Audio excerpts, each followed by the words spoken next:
As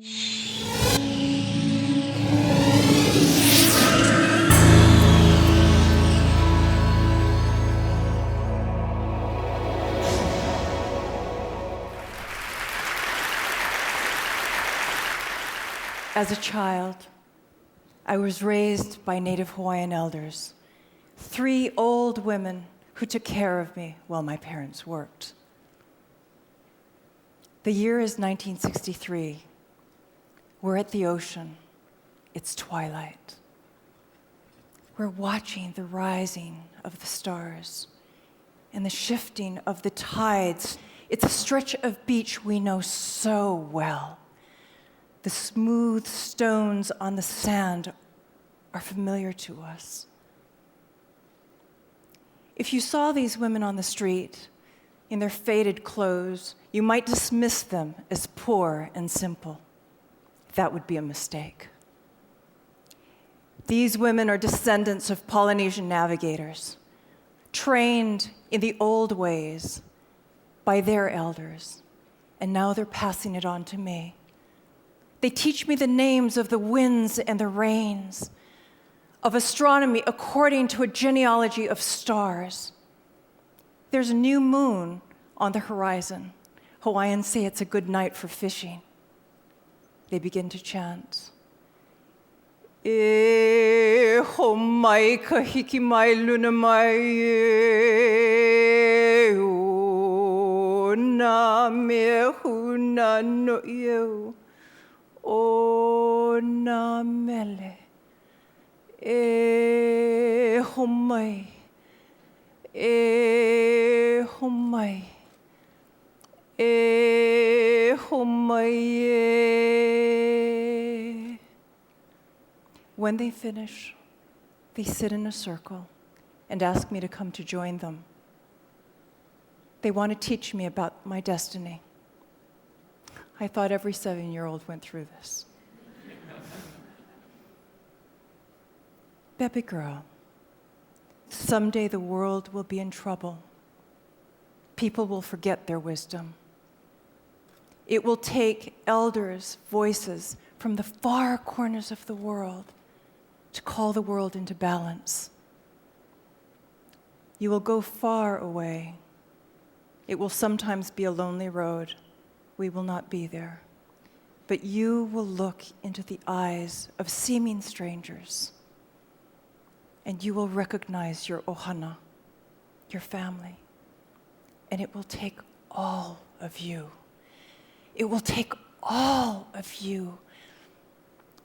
These words I hold on to all my life because the idea of doing it alone terrifies me.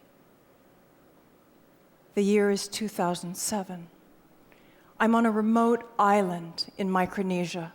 Satawal is 1/2 mile long by 1 mile wide. It's the home of my mentor. His name is Pius Mau Piailuk. Mau is a Palu, a navigator priest. He's also considered the greatest wayfinder in the world. There are fewer than a handful of Palu left on this island. Their tradition is so extraordinary that these mariners sailed 3 million square miles across the Pacific without the use of instruments.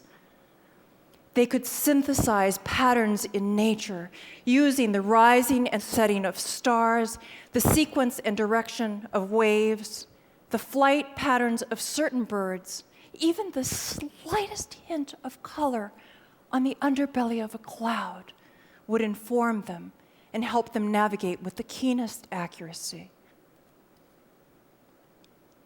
When Western scientists would join Mau on the canoe and watch him go into the hull, it appeared that an old man was going to rest. In fact, the hull of the canoe is the womb of the vessel.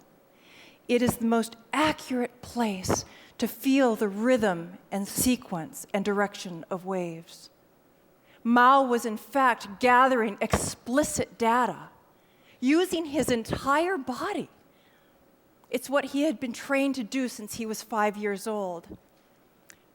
Now, science may dismiss this methodology, but Polynesian navigators use it today because it provides them an accurate determination of the angle and direction of their vessel.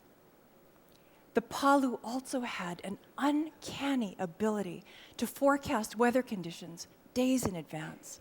Sometimes I'd be with Mao on a cloud-covered night, and we'd sit at the easternmost coast of the island, and he would look out.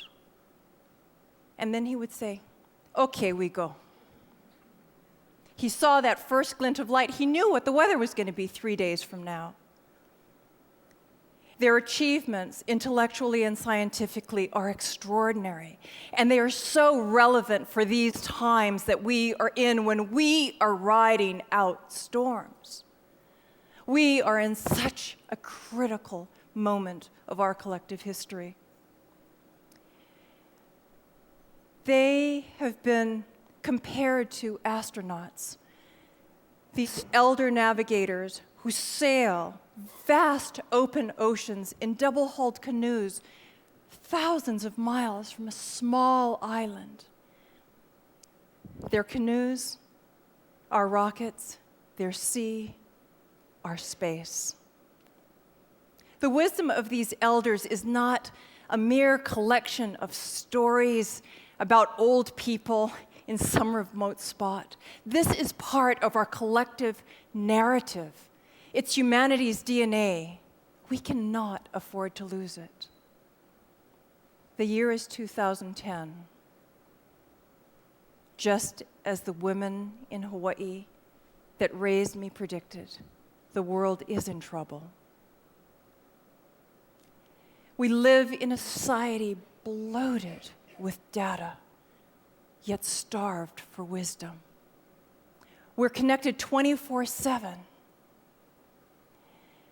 Yet anxiety, fear, depression, and loneliness is at an all-time high. We must course correct. An African shaman said, "Your society worships the jester, while the king stands in plain clothes." The link between the past and the future is fragile. This I know intimately because even as I travel throughout the world to listen to these stories and record them, I struggle.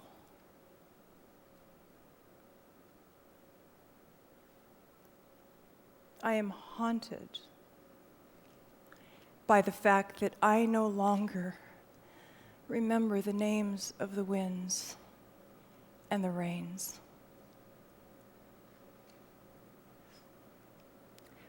Mao passed away 5 months ago, but his legacy and lessons live on. And I am reminded that throughout the world there are cultures with vast sums of knowledge in them, as potent as the Micronesian navigators, that are going dismissed. This is a testament to brilliant, brilliant technology and science and wisdom that is vanishing rapidly because when an elder dies, a library is burned, and throughout the world, libraries are ablaze. I am grateful for the fact that I had a mentor like Mao who taught me how to navigate. And I realized through a lesson that he shared that we continue to find our way. And this is what he said. The island is the canoe, the island. And what he meant was, if you are voyaging and far from home, your very survival depends on everyone aboard. You cannot make the voyage alone. You were never meant to. This whole notion of every man for himself is completely unsustainable. It always was. So in closing, I would offer you this. The planet is our canoe, and we are the voyagers. True navigation begins in the human heart. It's the most important map of all. Together, may we journey well.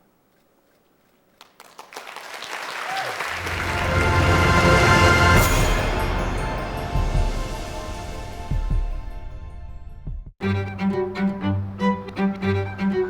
doing the creative direction on the magazine. I work as a photographer.